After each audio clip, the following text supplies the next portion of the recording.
इसी वीडियो में हम देखेंगे linear equation in two variables का प्रैक्टिस सेट 1.5 का question number 6।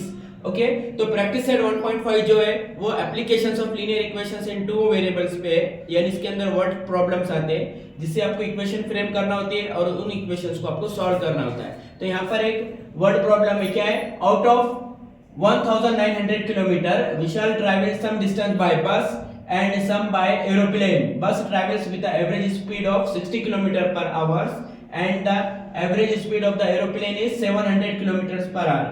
It takes 5 hours to complete the journey. Find the distance Vishal traveled by the bus. Okay, तो विशाल ने 1900 किलोमीटर का जो डिस्टेंस है, तो कुछ डिस्टेंस उसने बस से ट्रैवल किया है और कुछ डिस्टेंस उसने एरोप्लेन से ट्रैवल किया है। तो आपको फाइंड करना है कि उसने 1900 किलोमीटर में से कितना डिस्टेंस बस से ट्रैवल किया है। ओके, तो आपको जो आंसर निकालना है तो हम उसे वेरिएबल में कंसीडर करेंगे एक्स और वाई में। ओके, तो हम हमारा सॉल्यूशन स्टार्ट करते हैं। तो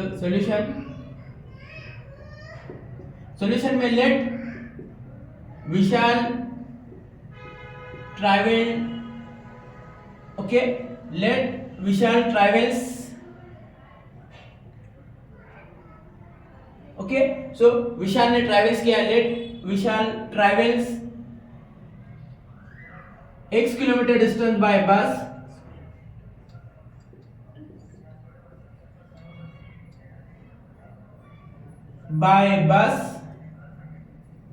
and y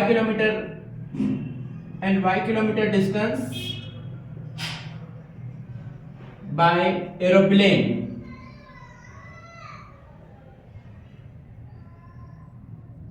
ओके, तो विशाल ने x किलोमीटर डिस्टेंस बस से ट्रैवल किया, हमने ऐसा कंसीडर किए हैं, और y किलोमीटर डिस्टेंस उसने एरोप्लेन से ट्रैवल किया, ये कंसीडर करें। Okay, so from first condition, अब फर्स्ट कंडीशन क्या है,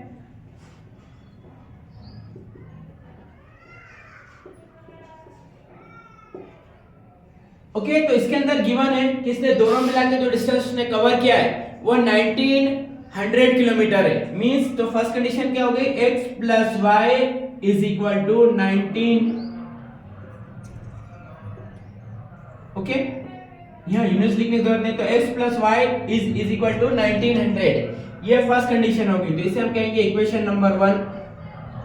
ओके, अब इक्वेशन नंबर 2 है, क्या है, किसने जो पूरा जो कंप्लीट तो डिस्टेंस है वो 5 आवर्स में कंप्लीट किया है। तो अब इसमें बस और एरोप्लेन दोनों की एवरेज स्पीड गिवन है, तो एवरेज स्पीड से टाइम का क्या फार्मूला है हमें पता है। स्पीड का क्या फार्मूला है, speed is equal to distance upon time. तो हमारा टाइम का क्या फार्मूला बनेगा, therefore time is equal to distance upon speed.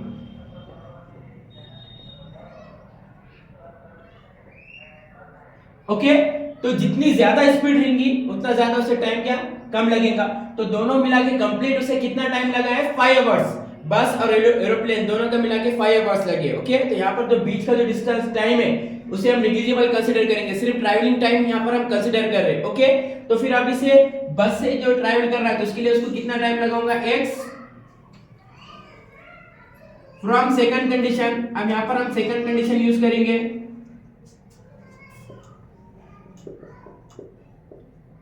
Okay, तो सेकंड कंडीशन क्या है कि उसने बस से जो ट्रैवल डिस्टेंस किया है वो x किलोमीटर है और बस की एवरेज स्पीड कितनी है, 60 है, मतलब x अपॉन 60। और उसने जो y से जो डिस्टेंस कवर किया है, उसने जो एरोप्लेन से जो डिस्टेंस कवर किया है वो y किलोमीटर है, और एरोप्लेन की स्पीड कितनी है, 700 है, 700 किलोमीटर पर आवर। ओके, तो इन दोनों मिला के उसको टाइम कितना लगा है, 5 आवर्स, तो इज इक्वल टू 5। ओके, तो यहां पर हम इसी इक्वेशन को हम सिंपल करेंगे, x upon 60 upon plus y upon 700 is equal to 5। तो ये 700 है और ये 60 है, तो यहां पर जो फ्रैक्शन आ रहा है 700 और 60, हम क्या करेंगे, इसको इसके एलसीएम से दोनों साइड मल्टीप्लाई करेंगे। तो 60 और 700 दोनों का एलसीएम कितना आएगा, 60 और 700 का दोनों का एलसीएम आएगा 4200। तो इससे हम मल्टीप्लाई करेंगे, या फिर आप इसे क्रॉस मल्टीप्लाई भी कर सकते हैं। ओके, सिंपल, अगर इतना एलसीएम ध्यान में नहीं आ रहा है तो आप इसे क्रॉस मल्टीप्लाई कर लेंगे।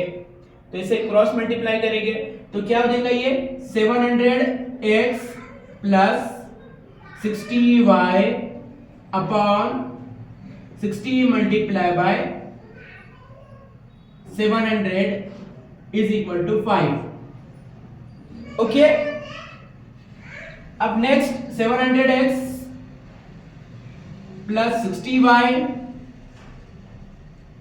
Is equal to 5। अब 6 को 7 से मल्टीप्लाई करें तो 42 होता और 60 का एक 0 और 700 के 2 0। ओके, तो ये डिवाइड का इधर जाके मल्टीप्लाई हो जाएगा ये, तो कितना हो जाएगा 42, 60 का एक 0, 700 के 2 0, तो यहां आ जाएंगे 3 zeros। ओके, अब यहां पर देखो सब में एक एक 0 आ रहा।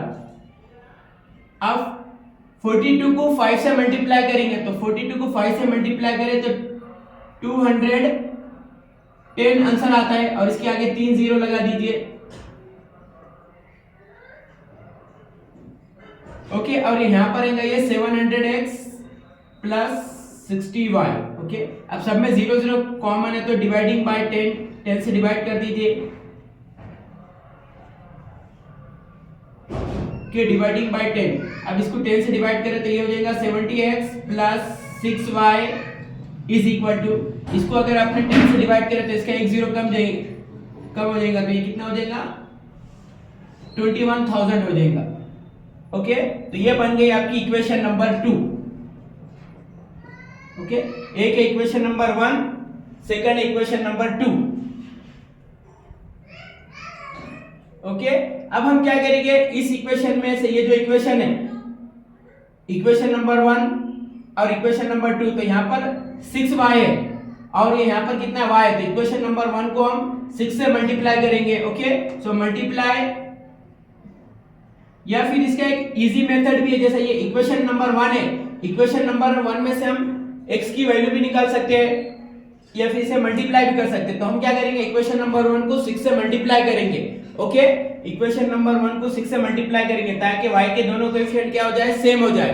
तो हम इक्वेशन नंबर 1 को 6 से हम क्या कर लेंगे, मल्टीप्लाई करेंगे। सो मल्टीप्लाई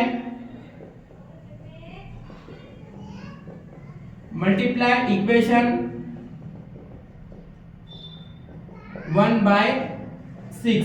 इक्वेशन 1 को हम 6 से मल्टीप्लाई कर रहे हैं, क्यों कर रहे हैं, क्योंकि हमें y रिमूव करना है, तो y के कोएफिशिएंट सेम करने के लिए हम इक्वेशन 1 को 6 से मल्टीप्लाई कर रहे हैं। तो कैसा लिखेंगे, 6 ब्रैकेट में लिखेंगे इक्वेशन नंबर 1 क्या है, x plus y is equal to 1900। Okay, तो 6 multiply by x 6x plus 6 multiply by y 6y और 19 को 6 से मल्टीप्लाई करें। ओके, सो 19 को अगर हम 6 से मल्टीप्लाई करेंगे तो कितना हो जाएगा, 19 को 6 से मल्टीप्लाई करें तो 114 और इसके 2 0 एज इट इज। ओके, तो ये बन गई हमारी इक्वेशन नंबर 3।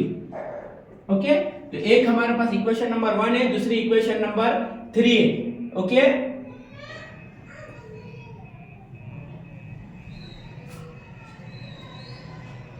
ओके, तो हमारे पास दो इक्वेशंस आ गए थे, एक थी 70x plus 6y is equal to 21,000 और सेकंड इक्वेशन थी 6x plus 6y is equal to 11,400।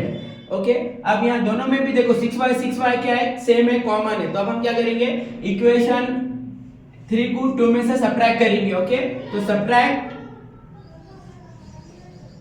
यहाँ पर हम सब्ट्रैक्ट करेंगे, सो सब्ट्रैक्ट इक्वेशन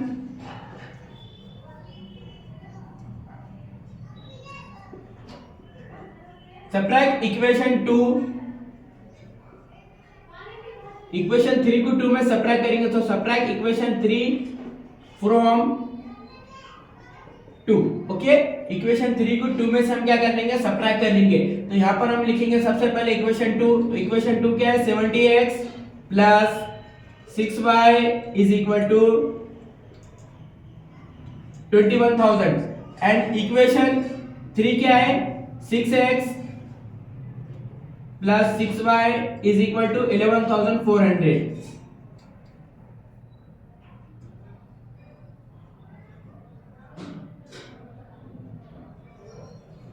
अब हम इसे सब्ट्रैक्ट कर रहे हैं तो ये सारे साइन इसमें प्लस है तो सबके सब क्या हो जाएंगे, सब्ट्रैक्ट हो जाएंगे। ओके, तो ये 70x में से 6x गए तो ये बन जाएगा 64x 6y ये तो 0 हो गया, और ये 21,000 में से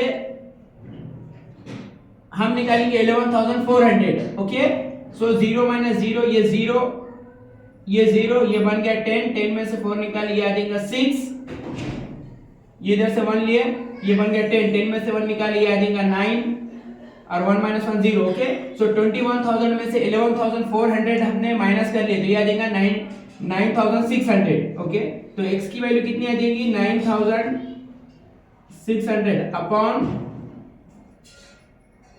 64। ओके, 9,600 अपॉन 64, ये x की वैल्यू आ जाएगी। तो 64, अभी अगर ऐसा आपको अगर डिवीजन नहीं आ रहा है तो आप इस तरह से डिवाइड कर सकते हैं।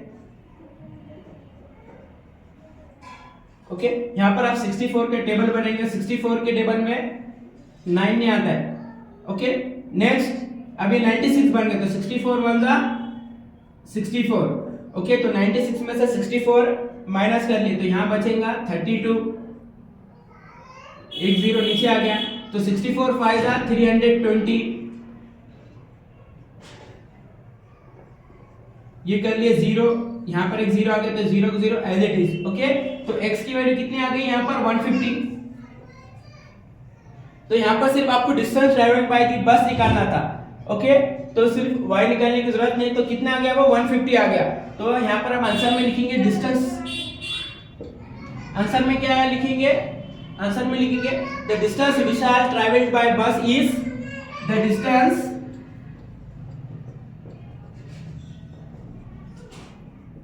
विशाल traveled by bus